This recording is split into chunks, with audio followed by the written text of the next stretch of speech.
Bien, bonjour à tous. Ceux que je n'ai pas salués, je vous salue. Bienvenue à vraiment cette deuxième partie pour la prédication.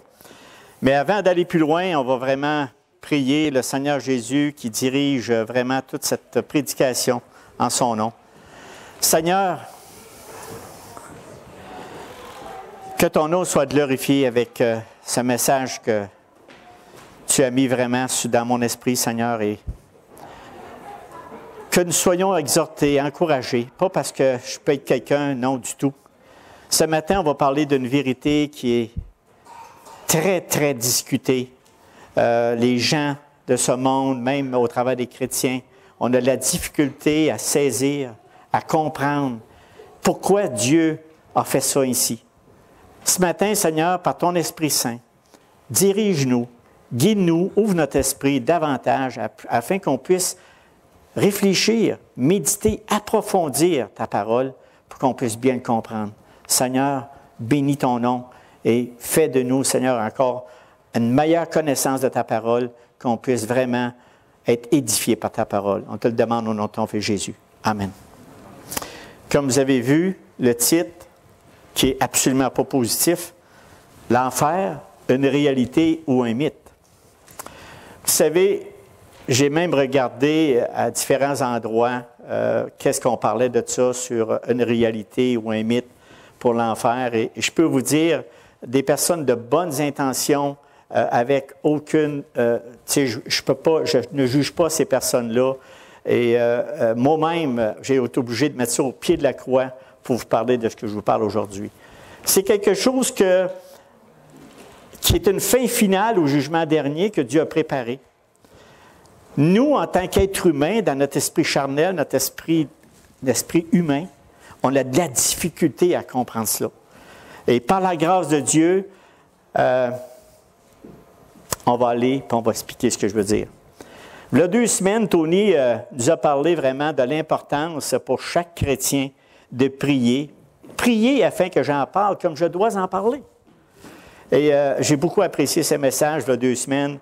Et il se basait sur Éphésiens 6, 19, 20 qui dit « Priez pour moi afin qu'il me soit donné, quand j'ouvre la bouche, de faire connaître hardiment et librement le mystère de l'Évangile, par lequel je suis ambassadeur dans les chaînes et que j'en parle avec assurance comme je dois en parler. » Ça va vraiment avec ma prière, mes frères et mes sœurs. Et il a enseigné que nous devons prier pour tous ceux qui prêchent la parole, puissent le faire avec hardiesse et librement sur tout le conseil de Dieu, sans sauter certains paragraphes ou des chapitres qu'on n'aime pas voir, qu'on n'aime pas lire ou entendre. Même sur des sujets que certains chrétiens n'aiment pas entendre prêcher. Par exemple, le péché et l'enfer. Vous savez, ce qu'on aime entendre, puis c'est normal, c'est correct. Parlez-nous de l'amour de Dieu, de ses bienfaits, de sa grande miséricorde envers nous, de son Fils Jésus-Christ qui est mort pour nous tous, qui par sa mort, il a payé notre dette énorme. On l'a fait ce matin par le repas du Seigneur que nous avions envers Dieu. Seul son Fils Jésus-Christ pouvait payer cette dette, car tous ont péché, comme il est écrit dans Romains 3, 10, 12. Selon qui est écrit, il n'y a point de juste, pas même un seul, nul n'est intelligent, nul ne cherche Dieu, tous sont égarés, tous sont pervertis, il n'y en a aucun qui fasse le bien, même pas un seul.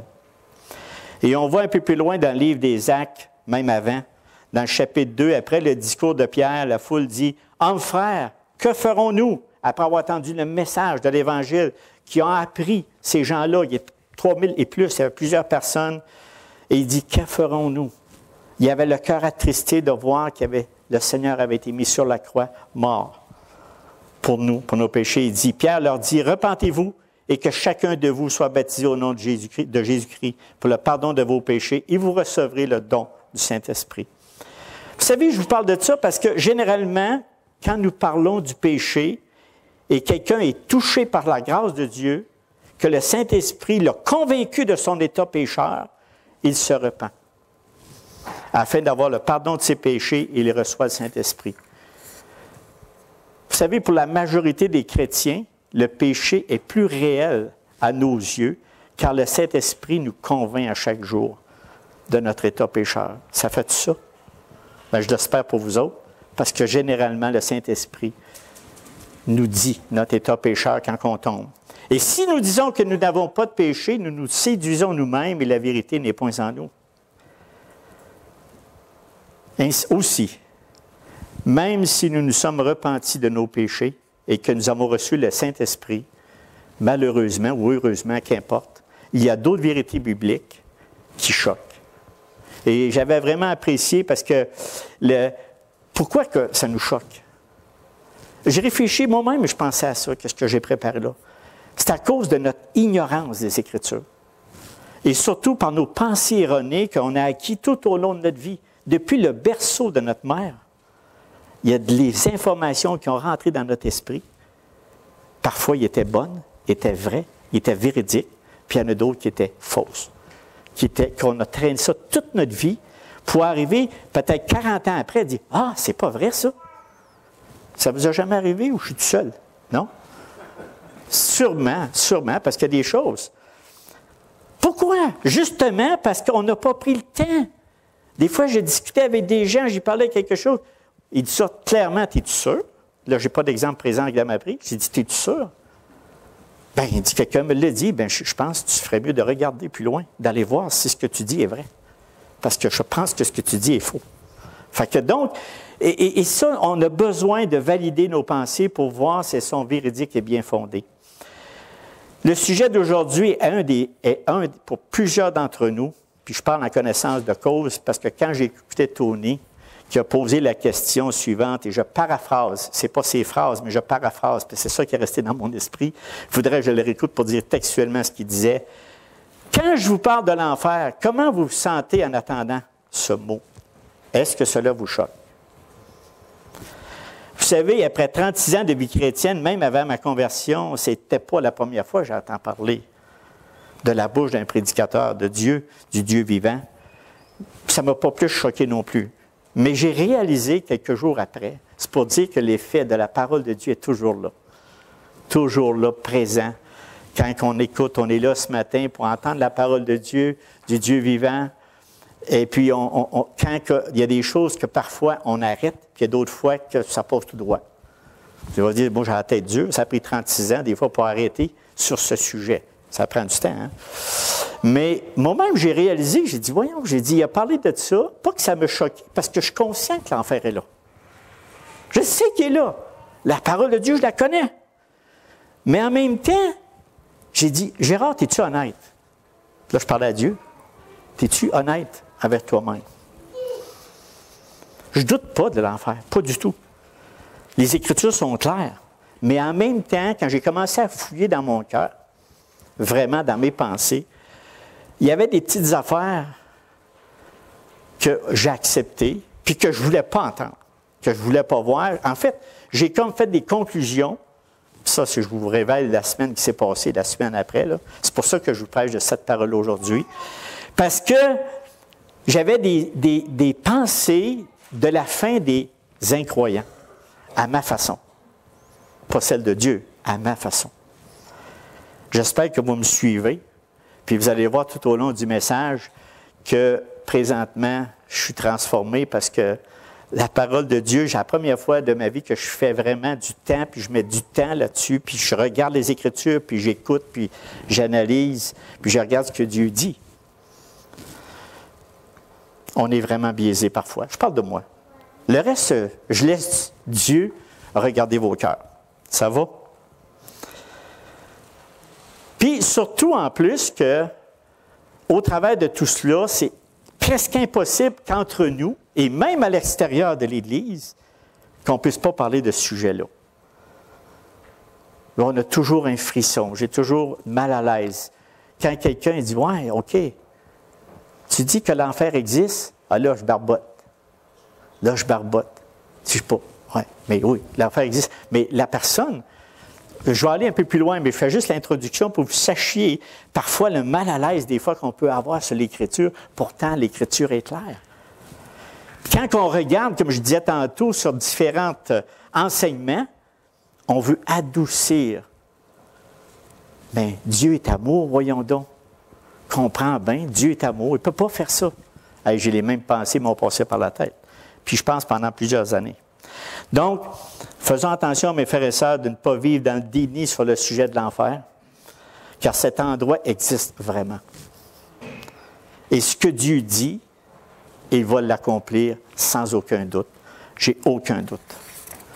Voici ma déclaration d'intention ce matin, vraiment le but. Pourquoi beaucoup de chrétiens ont de la difficulté à concilier la doctrine de l'enfer avec la notion d'un Dieu d'amour rempli de bienveillance. Cependant, c'est une réalité qu'on doit bien comprendre afin que nous puissions en parler avec vérité et amour entre nous et envers notre prochain.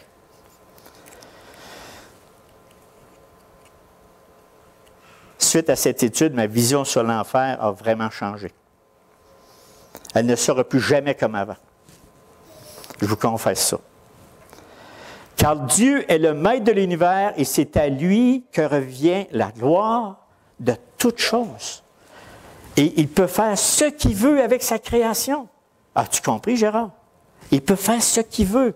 Nos cœurs et nos pensées humaines sont extrêmement loin du cœur et des pensées de Dieu. Je vais vous lire quelque chose ici pour vous confirmer ça avant d'aller plus loin. Job s'est fait dire par Dieu, Job 38, 2. Qui est celui qui obscurcit mes desseins par des discours sans intelligence? Où étais-tu quand je fondais la terre? Dis-le si tu as de l'intelligence. Ça ne te fait pas ramollir? Moi, oui.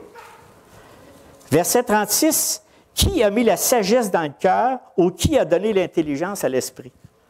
Je vous dis ces versets-là parce qu'on connaît Job. Dans les livres de Job, puis Job, il était malade, il était jusqu'à sa peau, il a tout perdu. Puis là, il discutait avec Dieu. Voyons, Dieu, je suis juste. Mais là, Dieu est en train de lui dire, regarde, c'est moi, c'est ma création. Pour qui tu te prends, Job? Pour qui tu te prends, Gérard?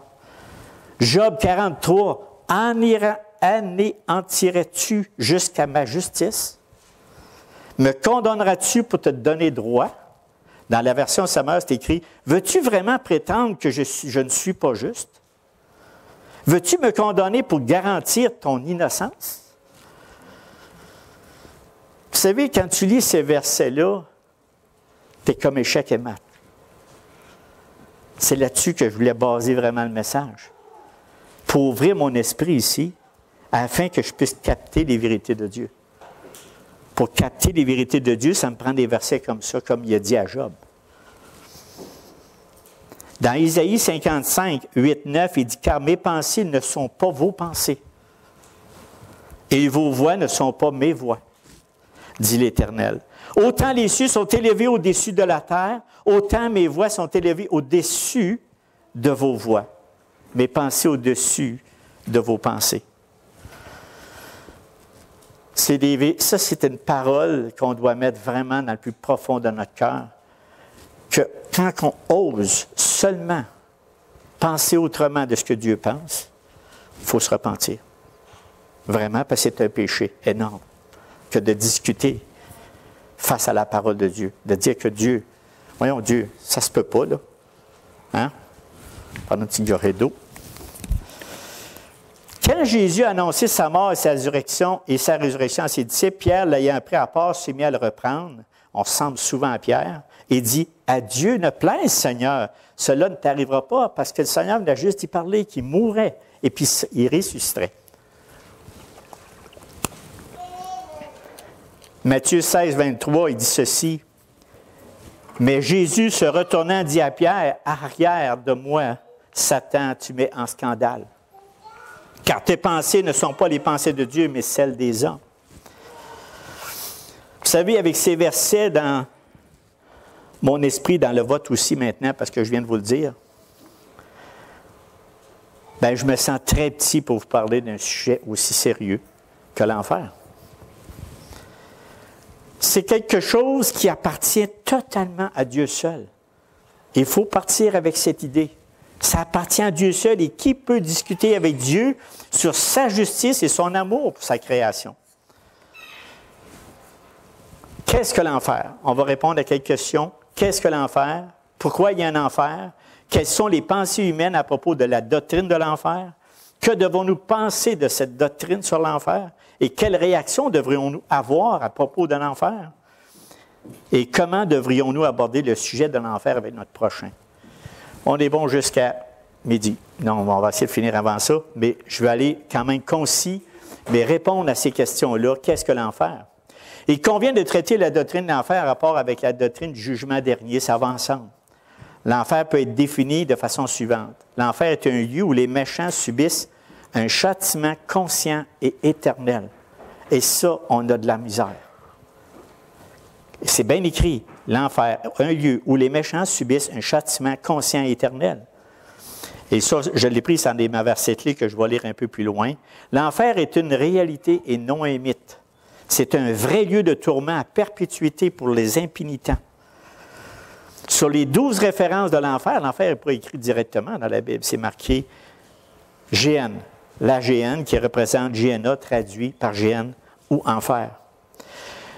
Notre Seigneur Jésus-Christ lui-même a dit, Matthieu 5, 22, celui qui dira insensé mérite d'être puni par le feu de la Géhenne. Matthieu 10, 28. Ne craignez pas ceux qui tuent le corps et qui ne peuvent tuer l'âme, craignez plutôt celui qui fait périr l'âme et le corps dans la Géhenne. Matthieu 23, 33, serpent, race de vipère, comment échapperez-vous au châtiment de la Géhenne?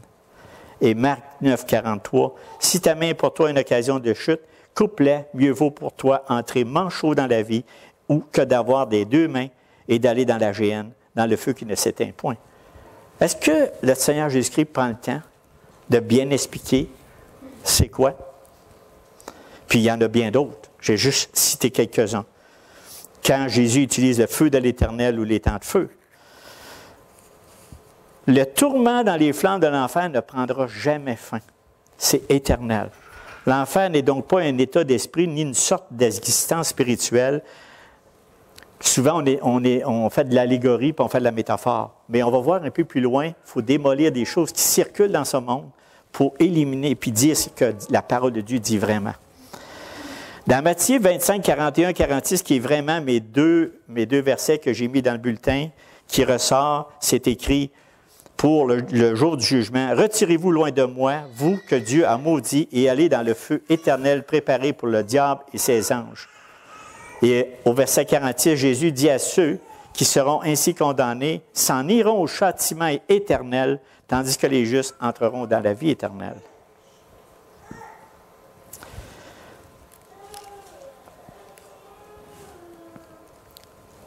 Ce qu'on ne veut pas souligner, pourtant on est tous d'accord à la vie éternelle.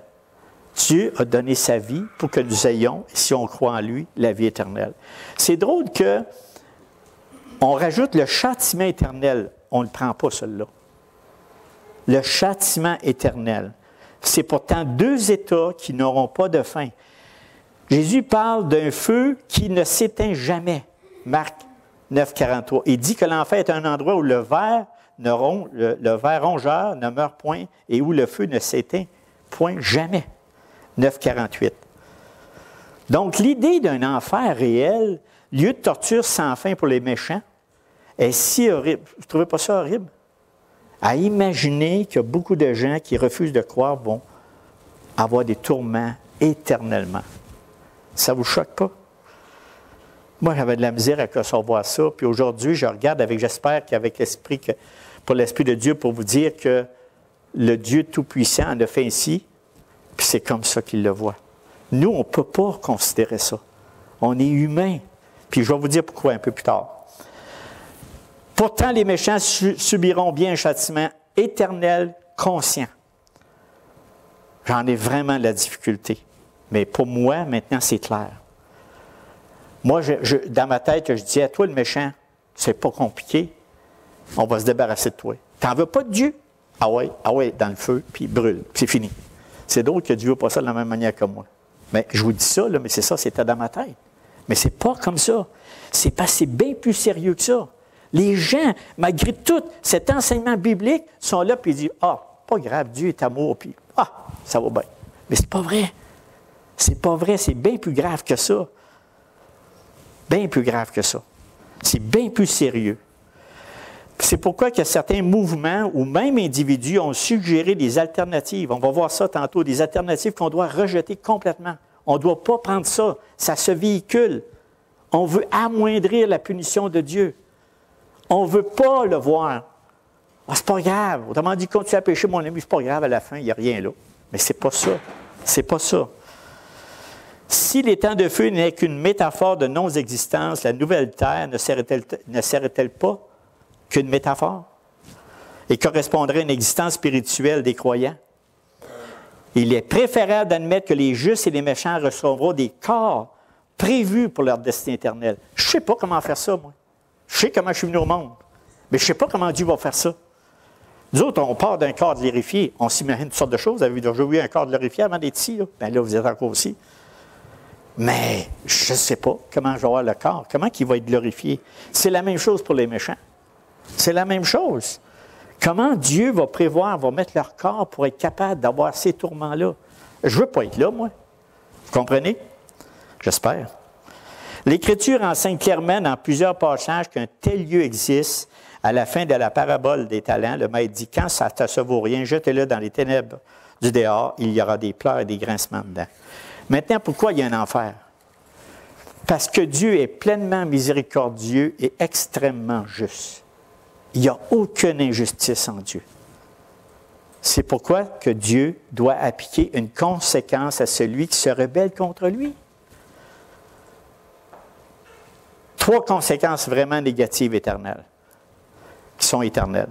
Les méchants sont punis et reçoivent la juste rétribution de leur œuvre.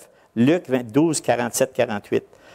Le châtiment que Dieu inflige n'est pas une juste vengeance, ce n'est pas une vengeance, mais c'est le juste salaire des méfaits commis. Puis des fois, je réfléchis à ça, puis je dis, est-ce que le méchant sait qu'il est méchant? D'après vous autres? Je le sais quand je suis méchant. Je le sais. Quelqu'un va dire, oui, mais il ne sait pas ce qu'il fait. Ah non, tu tues ton prochain, puis tu ne sais pas ce que tu fais. Je lisais justement dernièrement quelqu'un qui a tué de sang-froid 2 personnes avec une balle dans la tête. Puis tout ce qu'il voulait, lui, c'était qu'on le tue, puis qu'on s'en débarrasse. C'était ça son but. Mais il y a quand même 2 victimes innocentes qui ont été... Puis après ça, on dit, ouf, non, Dieu connaît notre cœur méchant. Dieu, il veut que tous soient sauvés. On va le voir tantôt. Tous. L'enfer implique la destruction, c'est-à-dire la ruine et la désolation. Ceux qui ont vécu dans l'incrédulité ont dilapidé les occasions de mener une vie utile pour Dieu. On parle à des gens directement, puis je lui dis, parle-moi pas de Dieu. Puis des gens proches de moi, là, très proches, ça me fait mal au cœur. Ça fait encore plus mal au cœur aujourd'hui. Parle-moi pas de Dieu. Oui, mais tu ne te rends pas compte que ta décision, qu'est-ce que tu fais là? Non, parle-moi pas de Dieu pareil. Là, je me dis, qu'est-ce que je peux dire, Dieu? Qu'est-ce que je peux dire? Rien. Oui, parler de l'Évangile. L'enfer inclut le bannissement. Les méchants ne sont pas seulement punis et détruits, mais ils souffrent aussi de la privation de tous les bienfaits du royaume de Dieu. Tous les bienfaits et de l'accès aux gloires de la nouvelle terre. Il y a parfois, je rêve, je pense à tout ça, puis c'est ça qui me...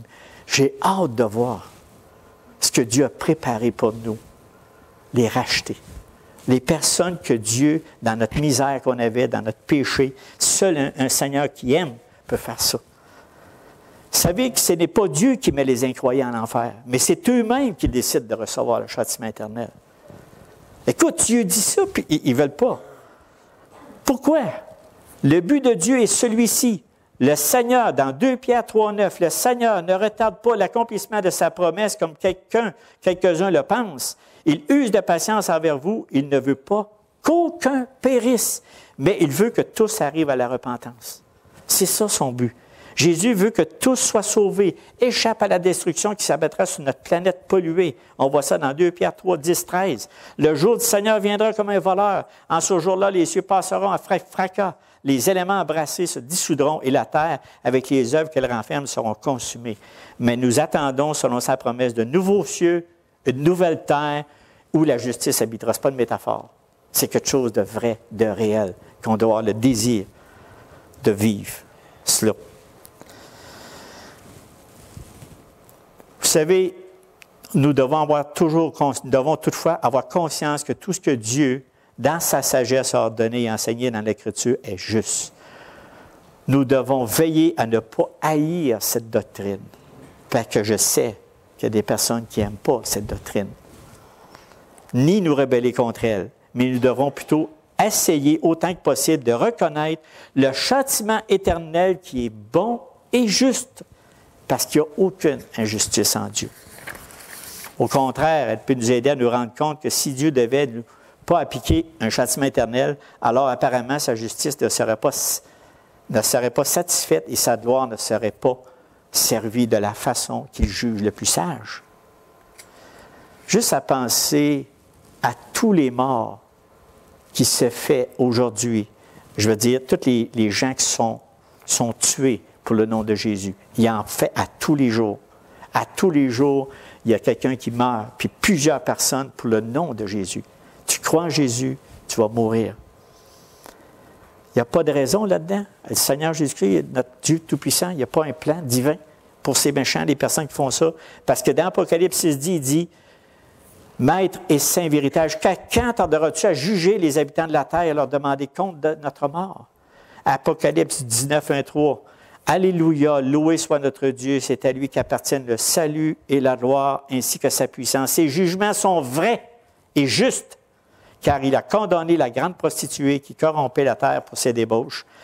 Par ses débauches, il lui a fait rendre compte du sang des serviteurs de Dieu répandu par sa main.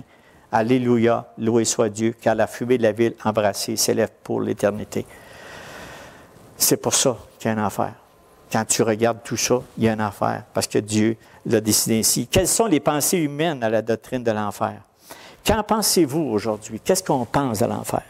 Vous savez, moi, j'ai été élevé, puis on regarde ça, on est différentes générations ici dans la salle, mais si je recule des vieux comme moi, puis là, dans les années 60, on allait à la petite école avec l'Église, tu sais, on apprenait à la petite école le petit catéchisme, puis c'était drôle, là, nous autres, on a appris ça de cette façon-là. C'est toutes les affaires que je vous disais dès notre naissance.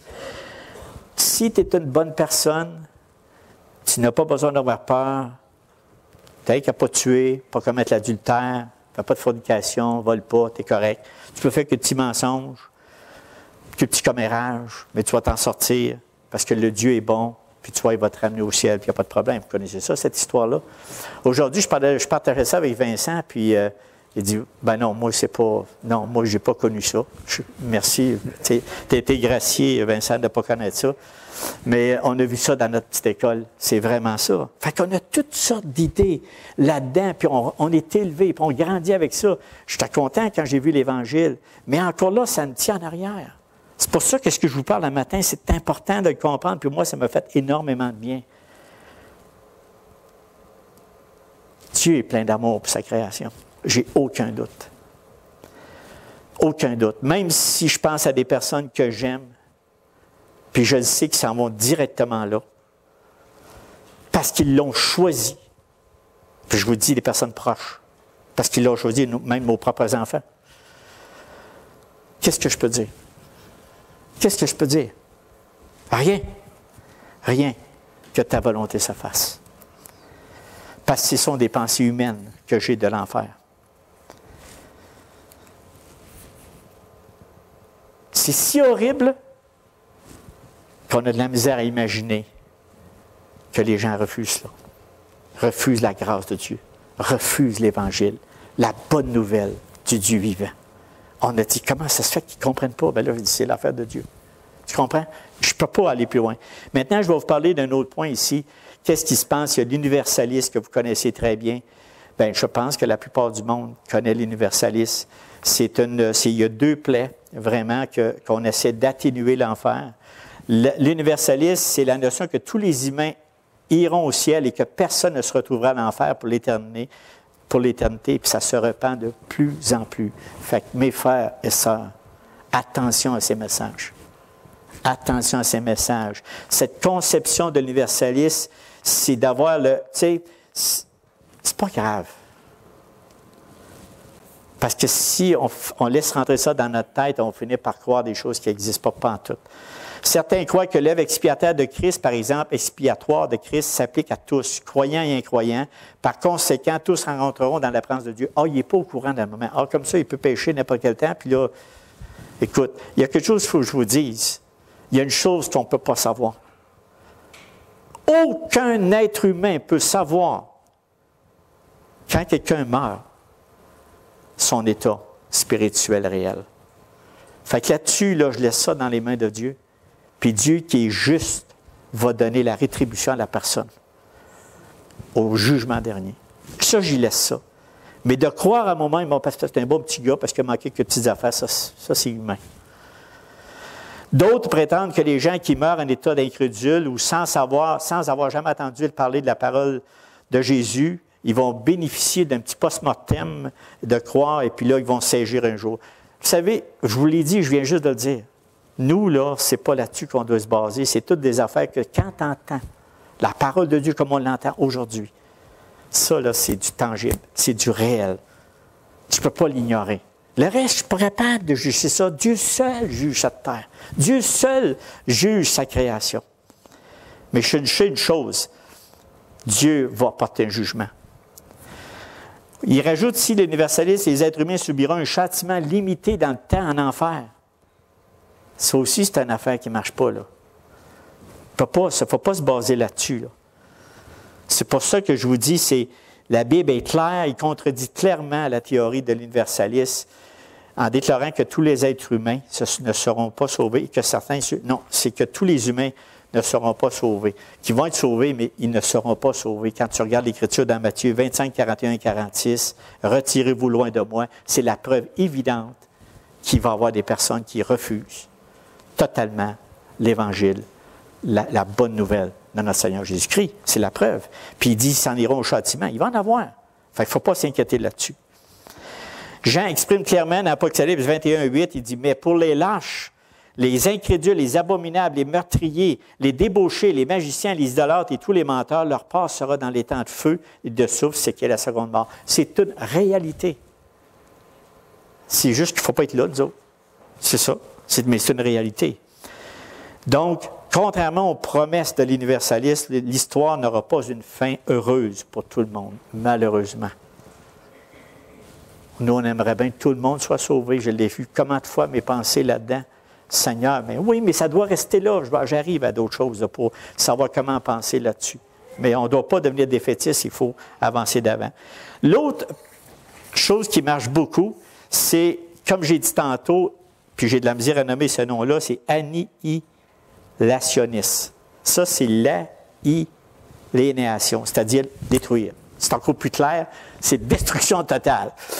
Là, les gens, ils ont dit, bon, ben écoute, la meilleure façon, c'est comme j'ai dit tout à l'heure, tu ne vas pas avec Dieu, on te détruit final. Et c'est là, ça, cette attrape que là-dedans, c'est pour dire que tu n'auras pas un châtiment conscient et éternel pendant l'éternité. C'est juste d'amoindrir. Imagine-toi comment il y en a qui peuvent être heureux là-dedans. Là. Hey, il y en a des méchants qui tuent moins. Pas grave. Tu s'en fous. Là, tu es là, tu essaies de comprendre. Non, ils acceptent ça. Pensez-vous que c'est suffisant? Puis là, on rentre dans quelque chose parce que cette doctrine-là que le monde essaie d'enseigner, c'est parce que, si tu es avec Dieu, tu vas être sauvé, c'est sûr, on l'est. Mais par contre, si tu es méchant, on va te détruire, c'est fini. Bien, il y en a qui sont heureux là-dedans. Mais quand tu apprends que c'est pas ça que l'Évangile dit, c'est pas ça que les Écritures disent, que tu vas souffrir, tu vas avoir un châtiment conscient et éternel. Pensez-y. Des tourments pour le restant de tes jours, ça ne vous fait pas shaker? Moi, en tout cas, ça le fait. Ça le fait. Puis si toutes ces choses-là, bien, on dit, oui, mais regarde là, Dieu est tellement amour qu'il ne peut pas faire ça. Faire souffrir quelqu'un à l'éternité. Puis, qu'est-ce qu'on a à dire là-dessus? Qu'est-ce qu'on a à dire là-dessus? Si Dieu en a décidé ainsi, c'est comme ça. Nous, c'est comme ça. Fait que moi, c'est quelque chose qui est difficile, mais quand tu lis toutes les Écritures, que tu regardes des personnes comme Hitler, Staline, tu sais, ils n'ont pas peur, ils n'ont rien à craindre, puis même que j'ai dit, il y a des gens, ils sont encore incités à faire plus le mal. Parce qu'ils disent, pas grave, moi, la mort, je l'accepte. Ça veut dire qu'ils refusent Christ directement, direct là, de son vivant. Fait que nous, on a-tu de quoi à dire sur ce que Dieu a décidé sur le châtiment final et éternel, conscient? Moi, ce qui me fait shaker là-dedans, c'est que je ne veux pas vivre ça.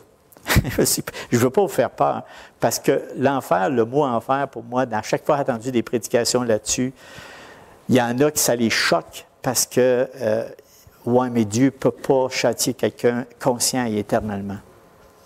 Et la pure vérité, c'est que c'est oui.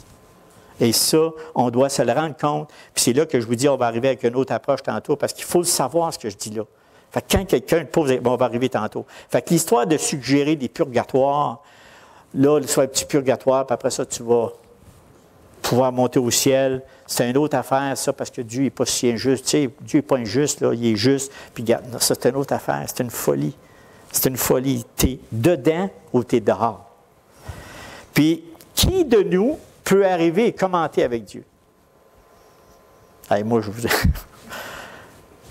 il sait tout. Il connaît mon cœur. Il voit tout. J'étais nu devant lui. Fait que, je vais vous dire une chose, j'ai aucune chance. Aucune chance. Fait que donc, pour la destruction totale, c'est une autre idée qui circule, puis c'est pas vrai, c'est quand on doit penser que, oui, effectivement. Puis là, ils ont dit, oui, mais si, Dieu, que tu mets, tu prends les méchants, puis tu les fais vivre éternellement, puis conscients en plus, bien, ils vont troubler nous autres. Tu sais, ils vont combler nous autres, parce que nous autres, on va être avec toi, là, on va être une nouvelle terre, puis on va ça, puis les autres, là, ils vont déranger. Hey. Ça, c'est un autre argument qui ne tient pas, là. C'est pas parce que la présence continuelle des créatures mauvaises dans l'univers gâchera éternellement la perfection de l'univers que Dieu a créé pour refléter sa gloire. Écoutez, Dieu est en contrôle. Il sait comment faire, puis il va être assez loin de lui, ces méchants-là, qu'il n'aura pas de discorde, puis on ne sera pas troublé. Mais nous, par exemple, frères et sœurs, les passages bibliques cités plus haut n'affirmaient pas aussi clairement qu'il y aura un châtiment conscient éternel, cette pensée de destruction. Ça peut être une option intéressante, mais absolument pas. Nous-mêmes, on va avoir le privilège de voir. Mais ça va nous faire mal, parce que j'arrive justement, que devons-nous penser de cette doctrine de l'enfer? Parce que même si on va voir des personnes qu'on aime beaucoup à l'enfer, ça va nous faire exactement mal. Moi, je vous le dis encore, j'ai beau penser à ça, je vous parle du fond du cœur. Je me dis, comment, Seigneur, moi, je peux voir, parce qu'on va le voir de nos yeux, des êtres chers qu'on connaît, puis qui souffrent avec des tourments éternellement et conscients. Bien, je me mets dans le même état que Paul ici, dans Romains 9.2. Paul pense à l'état de perdition de ses compatriotes juifs, et c'est ça notre pensée. On doit être affligé, profondément bouleversé que ces choses-là arrivent. C'est sérieux l'enfer. Maintenant, il faut prendre conscience et être attristé de ça. Oui, ça va nous affliger, parce qu'il dit ceci, « J'éprouve une profonde tristesse et un chagrin continuel dans mon cœur. » Et c'est ce que ça va faire à nous autres. Ézéchiel 33.11. Regardez bien ce que Dieu dit. « Aussi vrai que je suis vivant, le Seigneur, l'Éternel, le déclare, je ne prends aucun plaisir à la mort du méchant. Je désire qu'il abandonne sa conduite et qu'il vive. » C'est ce qu'on veut.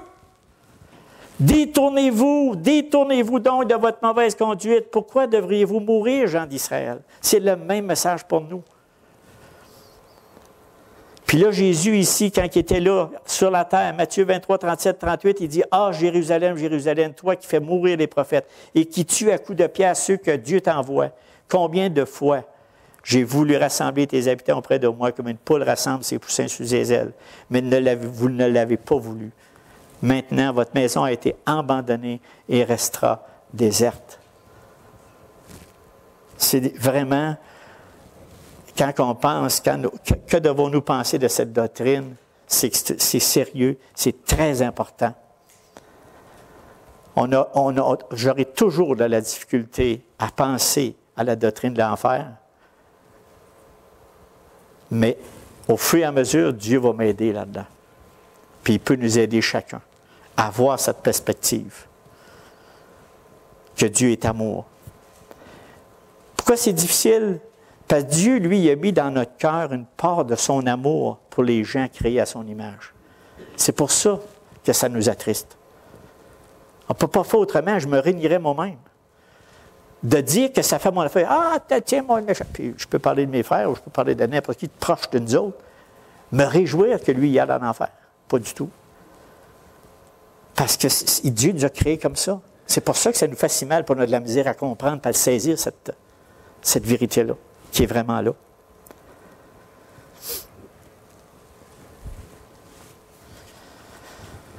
Tant que nous sommes dans cette vie, et tant que nous voyons et pensons à ceux qui ont besoin d'entendre l'Évangile et de mettre leur confiance en Christ pour être sauvés, la pensée du châtiment éternel devrait nous plonger constamment dans une grande détresse. Mais écoutez, restez pas dessus, là, et provoquer une angoisse terrible dans notre esprit. Je l'ai là, mais je me réjouis parce que ça me fait une autre affaire, un autre effet. C'est que je vois l'urgence de parler encore plus de l'Évangile. L'urgence de parler du beau plan de salut que Dieu réserve à ceux qui mettent leur confiance en lui. Dieu est amour, nous ne sommes pas amour. Nous aimons parce que Christ vit en nous. Nous ne connaissons aucunement ce qu'est l'amour véritable. Je ne peux pas. Quand je regarde à Dieu, j'ai dit, comment ça? J'ai dit, je ne peux même pas avoir une petite parcelle grande même de ton amour véritable pour ta création. Vraiment. Dans le fond de nous autres, on n'aime pas vraiment. Ça prend vraiment Christ pour aimer.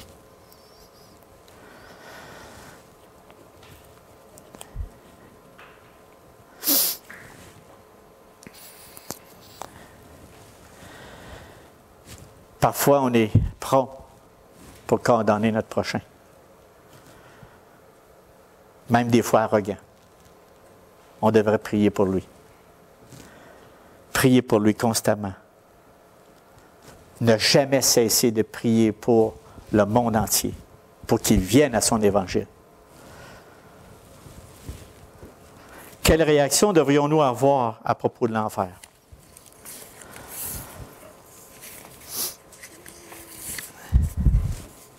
Faire ça, le jugement dernier va arriver. Ça devrait nous stimuler à persévérer jusqu'à la fin. Ne nous relâchons pas. Croire du plus profond de notre cœur que tout cela va arriver, car Dieu l'a dit. Puis, gardons une saine crainte. Ça doit nous aider. Regardons dans Jean 4, 16, 18. « Et nous avons connu l'amour de Dieu que Dieu nous porte, et nous y avons cru. Dieu est amour. Celui qui demeure dans l'amour demeure en Dieu, et Dieu demeure en lui. Et voici pourquoi l'amour se manifeste pleinement parmi nous, c'est pour que nous ayons une entière assurance au jour du jugement. Ne nous inquiétons pas, d'autant plus que notre situation dans ce monde est celle que le Christ a connue lui-même. Dans l'amour, il n'y a pas de place pour la crainte, car l'amour véritable chasse toute crainte. En effet, la crainte suppose la perspective d'un châtiment. L'amour de celui qui vit dans la crainte n'est pas encore parvenu à sa pleine maturité. Demandons constamment de l'amour de Dieu, parce que de nous-mêmes, on ne peut pas aimer. Mais lui, en vivant la vraie vie en Jésus-Christ, on va pouvoir aimer. Ceux qui réduisent l'enfer à une figure de style ou une métaphore des difficultés de la vie, tu sais, des fois, on va dire « ma vie est un enfer ». Des fois, j'écoute ça, puis écoutez, c'est rien. Dire ça sur la terre, comme c'est là, on offense Dieu, dans le fond, parce que, vous savez, on vit comme c'est là, tous les méchants et les bons, les méchants, vivent l'expérience de la grâce commune de Dieu, qui se manifeste dans l'amour humain, partout entre nous autres. Les relations interpersonnelles, la nourriture, l'appui, le soleil. Même les méchants profitent de tout cela. Donc, il faut vraiment faire attention de dire « ma vie est un enfer ». Pensons plutôt à l'enfer que Dieu a préparé pour ceux qui n'en veulent pas. Pour les méchants qui prennent leurs décisions directement, et j'en reviens pas, tout simplement. L'enfer, lui, est dépourvu de la grâce commune de Dieu. L'enfer est donc infiniment plus qu'une métaphore des temps difficiles de la vie, bien plus que ce qu'on vit sur la terre. C'est rien. Je pense que personne ne désire aller là. Non, ça va, vous avez bien, c'est vrai, j'ai mis ça bien sérieux, là, mais c'est personne ne veut désirer aller là. Maintenant, comment devrions-nous aborder le sujet de l'enfer? Vous en avez je suis certain que vous en auriez de quoi raconter, chacun de vous autres, sur des frustrations des fois qu'on pourrait avoir, sur des moments où il y a eu des prédications. Puis des fois, ça sortait vraiment de la bouche des prédicateurs, justement. Puis c'était bien intentionné. Puis il disait, si vous ne regardez pas à Christ, vous allez directement en enfer. Pourquoi j'ai parlé de ce message-là ce matin? Pourquoi que j'espère que Dieu, j'honore la parole de Dieu là-dedans? C'est parce que faut partir avec plus que ça. Faut partir plus que le mot enfer. En espérant que j'ai pu, s'il en manque, mes frères et sœurs, venez nous voir, on pourra en remettre d'autres pour pouvoir juste prendre conscience que cet état-là existe, c'est Dieu qui l'a fait, puis c'est Dieu qui le met en place, puis c'est Dieu qui décide. Nous, il faut être conscient que ça existe. Fait qu'à ce moment-là, écoutez, effectivement, si on ne met pas notre foi en Jésus-Christ, on s'attarde juste sur le péché, mais qu'on ne s'attarde pas au jugement dernier, on n'a pas besoin d'être inquiet. Parce que Christ, il nous a rachetés, on pêche encore. Mais avec l'amour de Dieu, moi, je me mets ma confiance en lui. Parce que si je regarderais du jour au lendemain, si je me fierais juste, car j'ai dit, on ne peut pas dire qu'on est sans péché, parce qu'on pêche à tous les jours. Mais parce que je crois en son Fils Jésus-Christ, parce que je sais qu'il m'a pardonné tous mes péchés, je sais que je pêche à tous les jours, mais par sa grâce, par sa bonté, par sa miséricorde, là, je sais que je suis sauvé. Mais aussi, en même temps, nous, cette vérité-là qu'on vient d'entendre, lundi passé, j'écoutais une formation sur l'évangélisation.